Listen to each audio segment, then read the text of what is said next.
نبی کریم صلی اللہ علیہ وآلہ وسلم نے فرمایا بیوہ عورت کا نکاح اس وقت تک نہ کیا جائے جب تک اس کی اجازت نہ لی جائے، اور کنواری عورت کا نکاح اس وقت تک نہ کیا جائے جب تک اس کی اجازت نہ مل جائے۔ صحابہ نے کہا کہ آ رسول اللہ، کنواری عورت اذن کیوں کر دے گی؟ حضرت محمد صلی اللہ علیہ وآلہ وسلم نے فرمایا کہ اس کی صورت یہ ہے کہ وہ خاموش رہ جائے، یہ خاموشی اس کا اذن سمجھی جائے گی۔ صحیح بخاری حدیث نمبر 5186۔ باب نکاح کے مسائل کا بیان۔ نبی کریم صلی اللہ علیہ وآلہ وسلم نے اس سے منع فرمایا ہے کہ ہم کسی کے بھاؤ پر بھاؤ لگائیں اور کسی شخص کو اپنے کسی دینی بھائی کے پیغام نکاح پر پیغام نہ بھیجنا چاہیے یہاں تک کہ پیغام بھیجنے والا اپنا ارادہ بدل دے یا اسے پیغام نکاح بھیجنے کی اجازت دے دے تو جائز ہے۔ نبی کریم صلی اللہ علیہ وآلہ وسلم نے فرمایا تم میں سے ہر ایک حاکم ہے اور ہر ایک سے اس کی رعیت کے بارے میں سوال ہوگا، بس امام حاکم ہے اس سے سوال ہوگا، مرد اپنی بیوی بچوں کا حاکم ہے اور اس سے سوال ہوگا، عورت اپنے شوہر کے گھر کی حاکم ہے اور اس سے سوال ہوگا، غلام اپنے سردار کے مال کا حاکم ہے اور اس سے سوال ہوگا، ہاں پس تم میں سے ہر ایک حاکم ہے اور ہر ایک سے سوال ہوگا۔ ہم نبی اکرم صلی اللہ علیہ وسلم کے ساتھ نکلے، ہم نوجوان تھے، ہمارے پاس شادی وغیرہ امور میں سے کسی چیز کی مقدرت نہ تھی، تو آپ نے فرمایا اے نوجوانوں کی جماعت، تمہارے اوپر نکاح لازم ہے، کیونکہ یہ نگاہ کو نیچی کرنے والا اور شرمگاہ کی حفاظت کرنے والا ہے، اور جو تم میں سے نکاح کی استطاعت نہ رکھتا ہو تو اس پر صوم کا اہتمام ضروری ہے، کیونکہ روزہ اس کے لیے ڈھال ہے۔ ترمذی حدیث نمبر 1081۔ حضرت ابو ہریرہ رضی اللہ عنہ سے روایت ہے کہ رسول اللہ صلی اللہ علیہ وسلم نے فرمایا جب تمہیں کوئی ایسا شخص شادی کا پیغام دے جس کی دینداری اور اخلاق سے تمہیں اطمینان ہو تو اس سے شادی کر دو، اگر ایسا نہیں کرو گے تو زمین میں فتنہ اور فساد عظیم برپا ہوگا۔ سنن ترمذی حدیث نمبر 1084۔ نبی اکرم صلی اللہ علیہ وسلم نے فرمایا عورت سے نکاح اس کی دینداری، اس کے مال اور اس کی خوبصورتی کی وجہ سے کیا جاتا ہے، لیکن تو دیندار عورت سے نکاح کو لازم پکڑ لو، تمہارے دونوں ہاتھ خاک آلود ہوں۔ ترمذی حدیث نمبر 1086۔ مغیرہ بن شعبہ رضی اللہ عنہ کہتے ہیں کہ انہوں نے ایک عورت کے پاس نکاح کا پیغام بھیجا تو نبی اکرم صلی اللہ علیہ وسلم نے فرمایا تم اسے دیکھ لو۔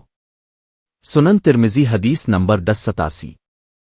حضرت ابو ہریرہ رضی اللہ عنہ سے روایت ہے نبی صلی اللہ علیہ وآلہ وسلم نے فرمایا عورتوں سے 4 باتوں کی بنا پر نکاح کیا جاتا ہے، اس کے مال، حسب و نسب، حسن و جمال، اور اس کے دین کی بنا پر، پس تو دیندار کو اختیار کر تیرے ہاتھ خاک آلود ہوں۔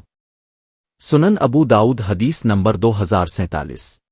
نبی کریم صلی اللہ علیہ وآلہ وسلم نے فرمایا کہ کوئی شخص اپنی بیوی کے پاس ہم بستری کے لیے جب آئے تو یہ دعا پڑھے، ترجمہ اللہ کے نام سے شروع کرتا ہوں، اے اللہ شیطان کو مجھ سے دور رکھ اور شیطان کو اس چیز سے بھی دور رکھ جو اولادہ ہمیں تو عطا کرے، پھر اس عرصہ میں ان کے لیے کوئی اولاد نصیب ہو تو اسے شیطان کبھی ضرر نہ پہنچا سکے گا۔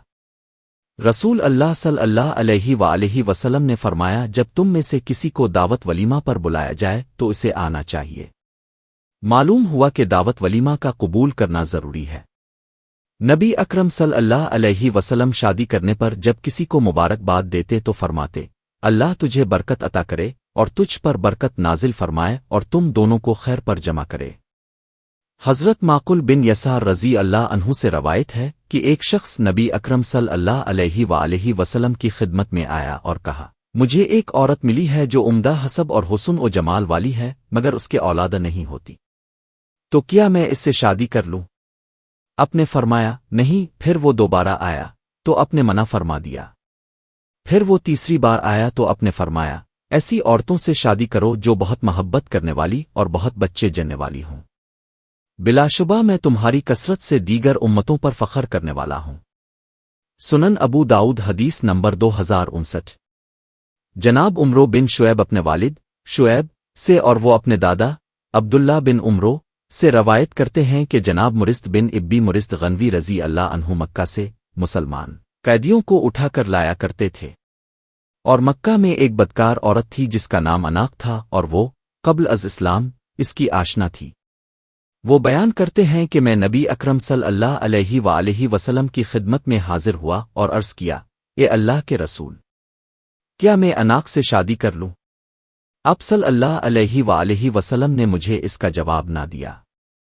تب یہ آیت کریمہ نازل ہوئی، ترجمہ یعنی بدکار عورت سے کوئی بدکار مرد مشرک ہی نکاح کرتا ہے۔ آپ صلی اللہ علیہ وآلہ وسلم نے مجھے بلوایا، مجھ پر یہ آیت پڑھی اور فرمایا، اس سے نکاح مت کرو۔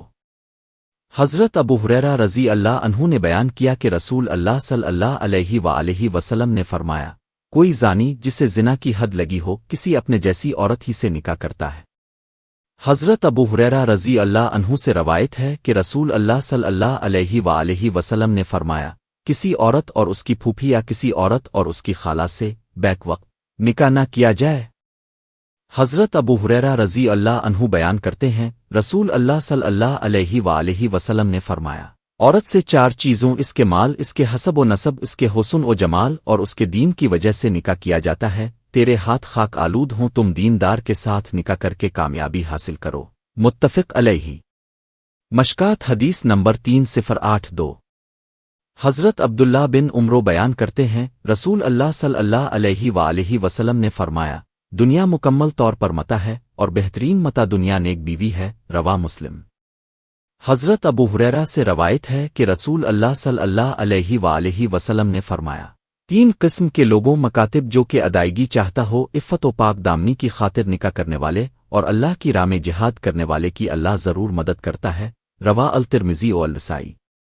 حضرت ابن عباس رضی اللہ عنہ بیان کرتے ہیں، رسول اللہ صلی اللہ علیہ وآلہ وسلم نے فرمایا، تم نے نکاح یعنی خاوند و بیوی کی مثل 2 باہم محبت کرنے والے نہیں دیکھے ہوں گے۔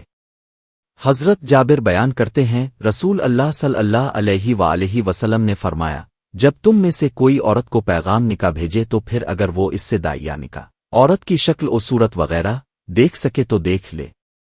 حضرت مغیرہ بن شعبہ بیان کرتے ہیں، میں نے ایک عورت کو پیغام نکاح بھیجا تو رسول اللہ صلی اللہ علیہ وآلہ وسلم نے مجھے فرمایا، کیا تم نے اسے دیکھا ہے؟ میں نے عرض کیا، نہیں۔ اب صلی اللہ علیہ وآلہ وسلم نے فرمایا، اسے دیکھ لو کیونکہ وہ زیادہ مناسب ہے کہ تم دونوں کے درمیان محبت ڈال دی جائے۔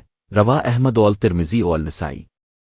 حضرت ابو امامہ روایت کرتے ہیں کہ نبی اکرم صلی اللہ علیہ وآلہ وسلم نے فرمایا، مومن نے اللہ کے تقوی کے بعد اپنے لیے جس خیر سے استفادہ کیا وہ صالحہ بیوی ہے۔ اگر اس مومن نے اسے حکم دیا تو اس بیوی نے اس کی اطاعت کی، اگر اس نے اس کی طرف دیکھا تو اس نے اسے خوش کر دیا، اگر اس نے اسے قسم دے دی تو اس نے اسے پورا کیا، اور اگر وہ اس کے پاس سے چلا گیا تو اس نے اپنی جان اور اس کے مال میں اس سے خیر خواہی کی۔